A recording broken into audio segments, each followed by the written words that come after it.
So today we're going to talk about the Orion series. Just kidding.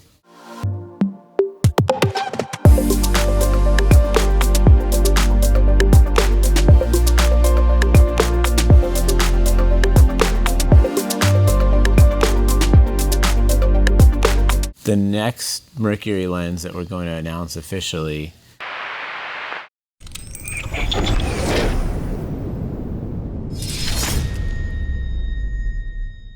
Hi everyone, welcome to Full Frame House. Thanks for tuning in. And today we are at Atlas Lens HQ.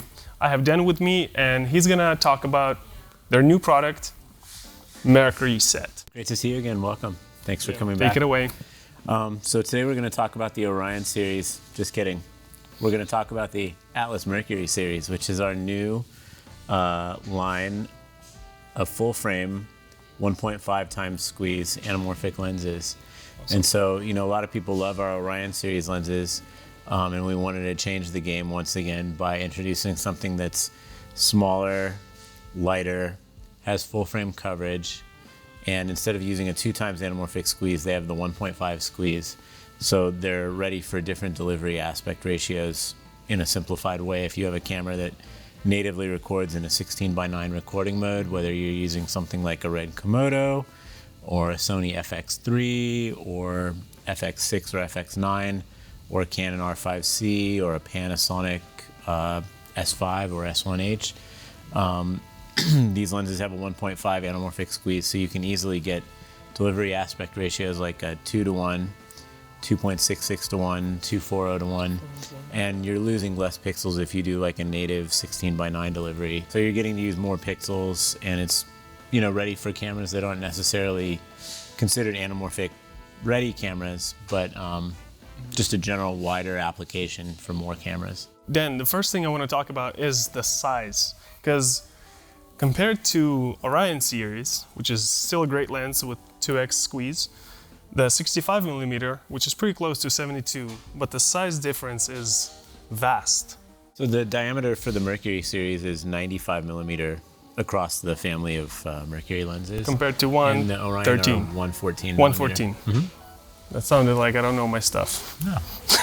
You're only 1mm off, so. Well, yeah, that was pretty close, guys. Come on. Size matters because when you're rigging up the camera, you don't want your setup to be super heavy and not like operable by hand if needed. You can just take it off, and if you need go easy rig handheld. So that's pretty cool because the size and weight is a lot smaller. So how did you achieve that? When we first began concepting what the Mercury series would be, we asked ourselves, what are some things that modern filmmakers really want from anamorphic lenses? So something people are always asking for is full frame coverage. They're asking for the lens to be lighter and smaller for gimbal use or handheld or flying on a drone. And so we challenged ourselves to come up with something that would offer both a major weight reduction and size reduction. So, the 72 is not half the size of the 65, but if you look at something like the 36 compared to a 32 or 40 Orion series, it is almost half the size and half the weight. Yeah. So we challenged ourselves to, make that part of the design parameters that we were working within, the constraints that we were working within, in order to bring forth a design that would really lighten people's efforts and come up with an unprecedentedly small lens for the quality that it has. Yeah, no, but that's awesome. Like the fact that it gets smaller, because there's like those antique anamorphic lenses, Kowa, and they're so small and light, and it's so easy to use it on gimbal, car rigs, drones, anything you want. And having the actual full size, full frame coverage anamorphic lens that's this small, it's pretty awesome, I must say. Thank you. Yeah. We love those vintage Kowa lenses, and I think one of the downsides of those is, of course, when you focus closer, you lose compression because of the way that the optical architecture works. So we sought to have something that's as small and compact as a Kowa lens, or close to, but without that mumps factor. So when you focus close, people's heads don't get wide, and we just generally wanted less distortion out in the outer edges, so that if you're panning, the whole frame doesn't bend like a fishbowl, which can be a totally cool look and useful for some things, but we wanted to kind of ride the line between, again, modern and vintage anamorphic concept. the squeeze factor. Squeeze is 1.5 on Mercury, which was 2x on Orion series. What are you trying to achieve with 1.5, and why did you go with 1.5 rather than just making the 2x smaller? That's a great question. So, we originally designed the Orion series to have a 2 times anamorphic ratio because that's the traditional cinemascope aspect ratio. So with the Orion series, we really wanted to do something that would be akin to the original cinemascope anamorphic lenses. So throw back, be as traditional as possible. With the Mercury, we're challenging ourselves to find something that would maintain a vintage characteristic but be more useful for modern filmmakers. So oftentimes with modern sensors, you might be constrained to a 16:9 recording mode, even if it's a full frame camera. So something like a Canon R5C or a Sony FX3, the native recording mode is most often 16:9. Yeah. And so we said, well, if people are trying to use all the pixels available to them, but they want something that delivers in a cinemascope style aspect ratio, the best anamorphic coefficient for that is 1.5. Yeah. So you'll get the most pixels. But there's other benefits to 1.5. We've determined that 1.5 is in some ways a golden ratio, because if you look at the difference between a Super 35 format camera and a full frame camera, it's between a 1.5 and a 1.6 magnification difference. Yeah. So maintaining that 1.5 in the anamorphic coefficient gives you sort of a comparable numerical advantage if you're thinking of the lens on a Super 35 camera with a 1.5 horizontal compression ratio, then you're getting more akin to what you'd see in the field of view of a full frame camera with a Super 35 camera. You're also, the way that we've picked the focal lengths for the Mercury are staggered in sort of a golden 1.5, 1.5, 1.5 ratio. So you go 36, 42, 72, and then the magnification across both a Super 35 camera and a full frame camera is super useful, if that makes any sense. It does. It's an excellent focal length. All 3 of those focal lengths are excellent focal lengths and magnification factors, whether you're using a Super 35 system or a full frame system. So they're really meant to be lenses that are capable of covering full frame, but just as at home to use on a Super 35 sensor. And part of that is that 1.5 ratio, sort of matching that magnification change between a Super 35 and a full frame sensor. Yeah, you kind of covered like all 3 questions I had in one answer, because like my next question would be about the compatibility, like how this lens works with different types of sensors and sizes of sensors. Because having a 16:9 means like we're shooting on Komodos, we're using Mercury on Komodos right now, and Komodo is a 16:9 sensor. So we're utilizing the whole sensor to 1.5 squeeze ratio. Yeah, and so you're going to get a 2.66 to 1 delivery aspect ratio, which if we were using a 4:3 mode with a 2 times anamorphic lens, you're also going to get a 2.66 to 1. And the reason that, if we watch old movies, they're either 2.39 or 2.40 to 1, is that 2.66 to 1 area was kind of a look around area that they would put either optical sound on the film strip or magnetic sound strip that would take over that negative space. So often they would film in that space, but that would be matted out anyway. So you'd have a 2.66 to 1 capability for native recording, but matted down to 2.40 or 2.39 for delivery. So in a way, we're kind of paying homage to that classic format choice while still being ready for modern camera systems. And interestingly enough, these lenses also work great on film camera systems. So if people are using something like an Arri 435 to shoot 35 millimeter film, the Mercury series, just like the Orion series, is also ready to go. Awesome. With that. And then beyond that, you mentioned Komodo, which is one of the #1 cameras that we designed these lenses to go with. A common question that we get is, how are these going to look on Komodo? 36 doesn't really sound like that wide of a focal length. But because of that 1.5 anamorphic coefficient, it's really like a 24 in terms of horizontal angle of view. And so having a 24 is a pretty wide angle lens. I mean, it's not an 18, but that's wide for a lot of stuff. So having that 24 horizontal angle of view equivalent is really useful. And the 36 is like a 24. The 42 is like a 28, and then the 72 is like right around like a 50. So you really get versatile use with these three lenses. And if you can only have three, these are a great three to start with. People will say, oh, 36 sounds too close to 42.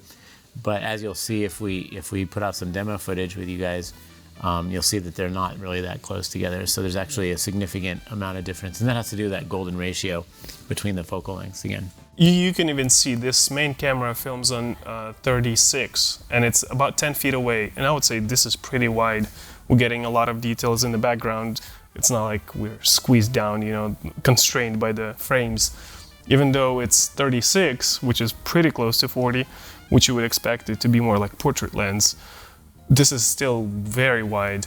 And plus the Komodo has a crop factor on it, so like we're going back and forth with focal length and numbers, but it's still Kind of land in a normal space. Yeah, it's like a lens pretty wide where it's not too close, it's not too wide where you get like a lot of negative space that you don't want to use.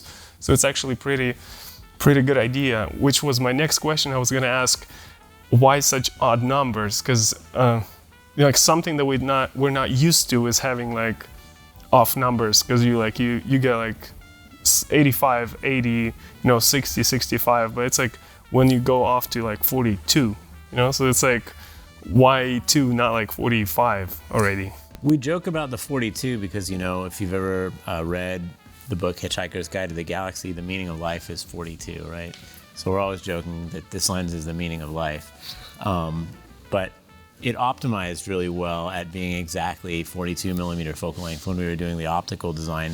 And so that's one reason. And then another reason, there's some sort of a hidden meme paying homage to one of the earlier anamorphic adapter lenses from a company called ISCO. So the ISCO-Rama had 3 main lenses, the ISCO 36, ISCO 42, and ISCO 54. So those weren't really focal lengths, they were just model numbers. But there is sort of a golden ratio that happens between those 3 numbers. And that's what we believe is the reason that they chose those model numbers. It has to do with some diameters inside the lens. Yeah. And so those focal lengths also ended up being kind of golden ratios for us to pursue. So we have a 36, a 42, and a 54 coming out later. And then we have the continuation of that with the 72 and the 95. And so there's sort of a couple different philosophies and reasons we ended up with these focal length numbers.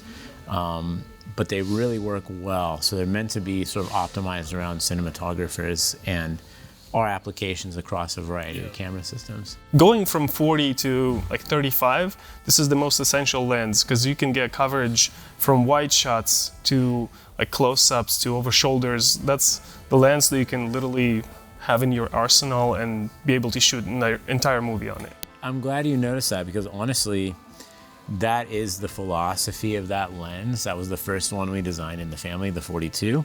And the 42 is meant to be, if you can only choose one lens, yes, what's that lens you're going to take with you to the desert 42. island, right? 42 would be a great one to take. So it really works out. It's going to meet you at your camera and hopefully make you really proud and happy with the images that you create. And that's really our objective here at Atlas. Let's talk about something that draws attention to Anamorphic, which is the flare. Like, what is the flare? A lot of people asked me, because I saw this and people just text me, hey, did you see they just released new lens? What do you think of the flare is there? Well, first of all, you can just look at test footage. Hint. Second of all, I just want to ask you, what did you go with? What kind of coatings and just overall, the thought behind the flare? It's a great question. I mean, why is really what defines everything that we do first here at Atlas. So we're always thinking about reasons why to do something. It doesn't make sense to just do something because you can, right? So the reason why anamorphic lenses flare is that the cylinder optics are actually taking the ray bundle of light that's coming into the lens, and most lenses focus to a point of light, right? So they'll take a bundle of rays and then focus them down to a single point or like a spot. With an anamorphic cylinder lens, the cylinder is taking a bundle of light rays and then focusing it down into a line. So that line is sort of a secondary image of the entire bundle of light rays that are entering the lens, and then they're bouncing around inside, kind of like guitar feedback in a loop, bouncing around in the optics and then re-imaging. So you're creating an image of a bundle of light rays that are coming through the lens. Two of the things that play a role in how those flares come through is what shape are the optics. So like what are the geometries and types of glass that are making up the lens? That's part of the lens design inherently. And then the other thing would be the coatings, as you said. So coatings are part of a lens that actually brings more light rays through the lens and allows them to be imaged rather than bouncing around. So if you put too much coating, if your coating is too good, which is what an engineering perspective often wants, is no stray light, no bouncing rays. You want to have all the light, make it all the way through the sensor or the film, and no distortion, so to speak, in terms of... So ideally you want the non-reflective coating to like, get rid of all those... least reflections, right? Yeah.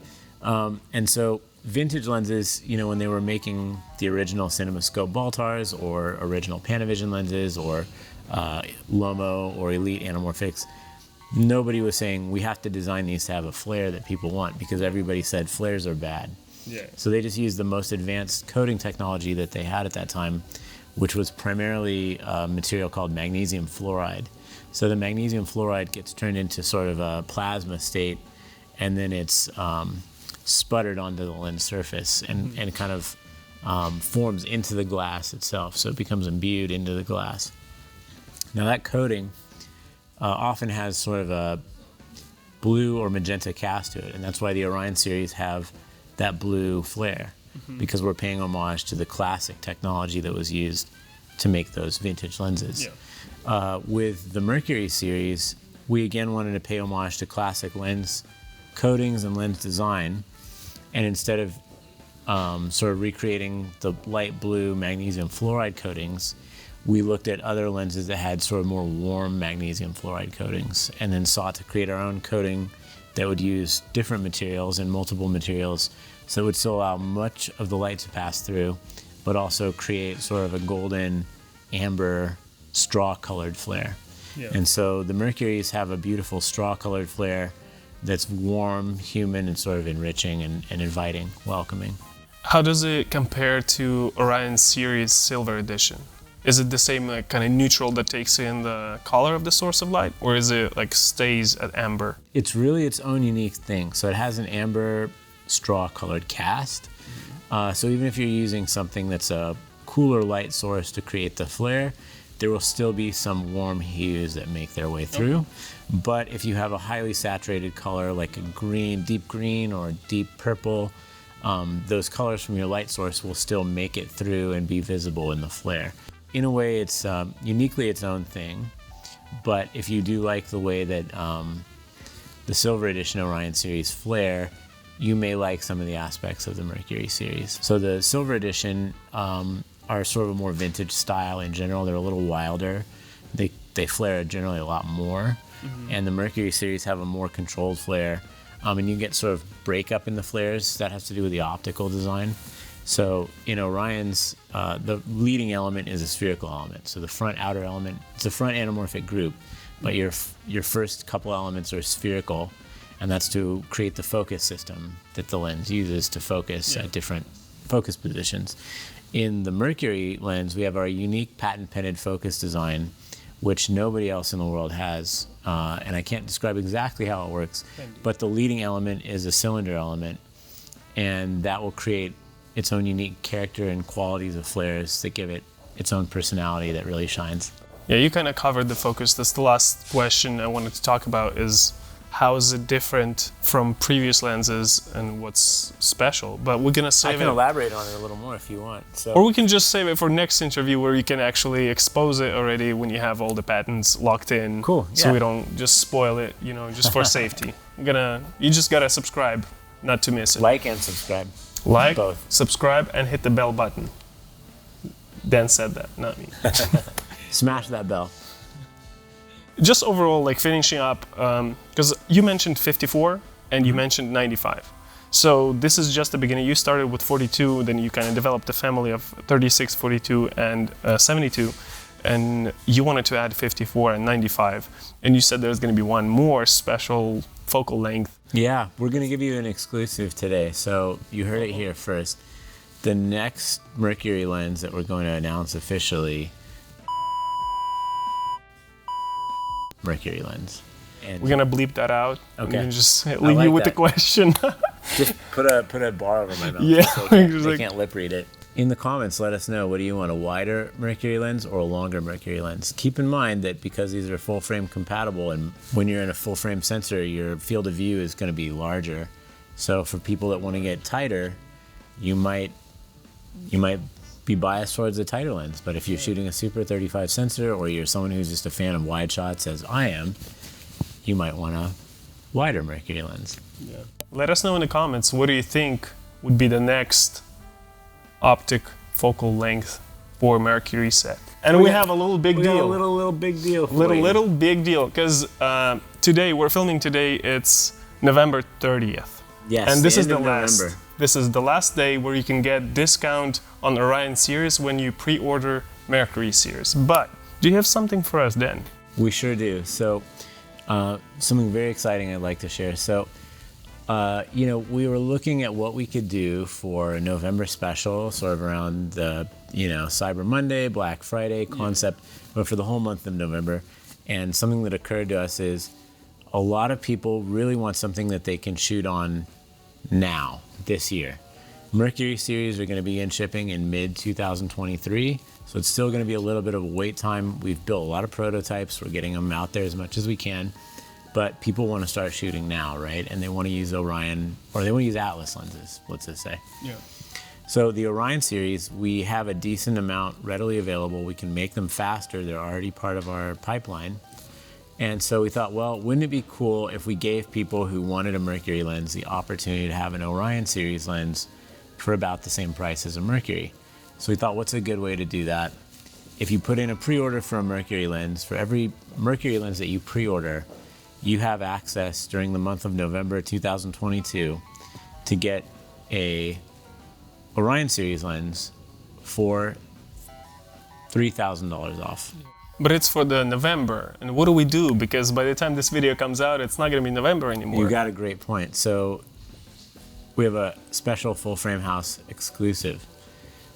By using the promo code or the link that these gentlemen will share with you here, Down in description. we're going to extend the offer through the end of 2022. So if you take advantage with this special link,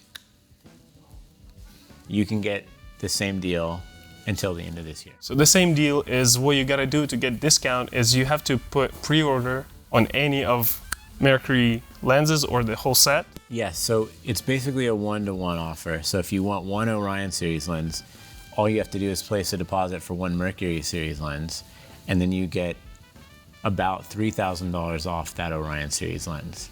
Do the So, math. It's a good Do the deal. math. Even if you never took delivery of the Mercury lens, you're still saving $2,000. Yeah. So it's kind of a no-brainer, really. Exactly. Do it now. And you don't have to take it. You don't have to take delivery of the Mercury series lens if you choose not to. You could sell your pre-order to someone else. You could just hold on to it and say, "Hey, that was still such a great deal. It's amazing. Or you can get it and then sell it. Give it to this guy." Give it to us. Send it to us. Address in description.